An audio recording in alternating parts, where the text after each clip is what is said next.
क्लेशो अधिक तरस तेषाम अव्यक्ता असक्त चेतसाम अव्यक्ता ही गतिर दुखम देहवत अवाप्यते.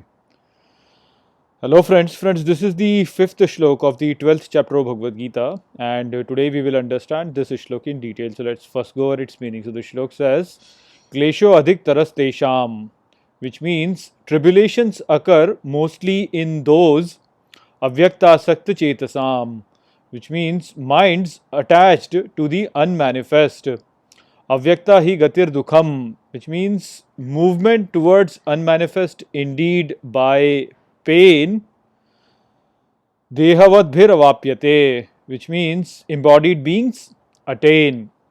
So, in this shlok, the Lord is saying that as embodied beings, those who try to attain me by attaching their mind to the unmanifest have to go through a lot of difficulty and tribulations.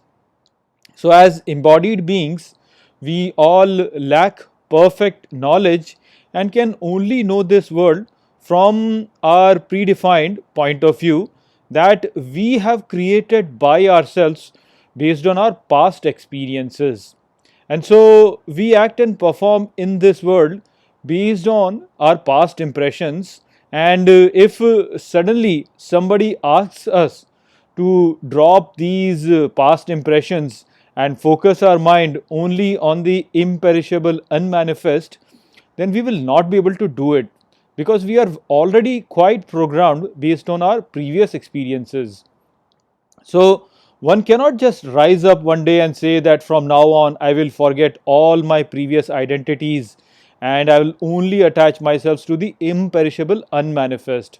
Attempting something like this will be similar to, let's say, a fish saying that from now on I will no longer be a fish, and so I will no longer limit myself to only live in the water and I'll start living on the land also.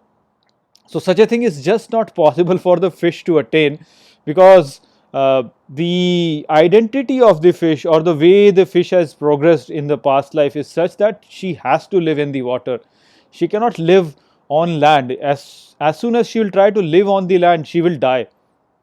So, only after many births, if the fish tries to change her form in a manner wherein she evolves herself from aquatic being to a terrestrial being, then only it becomes possible for that fish to be able to live on the land. And this is the process which will take many births for the fish to really attain. She cannot just attain it overnight. So, in the similar manner, when a person says that I will give up all my previous identities and I will only situate myself in the imperishable unmanifest, then this is something that he cannot attain overnight, or this is something that he cannot attain in a short period of time. He will have to go through a lot of difficulties. He will have to go through a lot of troubles to really attain that level of ability to stay in the unmanifest imperishable. So, the other problem then over here is also that in order to stay over here, then he has to avoid any new impressions as well, and so that also makes the life very difficult to not gain new impressions and stay in that imperishable unmanifest. So, in comparison to this, it is much easier for a devotee to form a manifested divinity and then start to put devotion towards it. It's easier for a person to take up this path. I mean, this path will also take a lot of time, but this path is easier rather than a person directly trying to go to that imperishable unmanifest. It just won't happen. It's very difficult for a person to drop his previous impressions and then go to that. While a person can stay in the impressions that he has and he forms a divinity which is consistent with that, and then if he puts devotion towards that, then that path will be easier. And Shri Krishna will explain in this chapter why that path is easier as we will progress more and more into this chapter.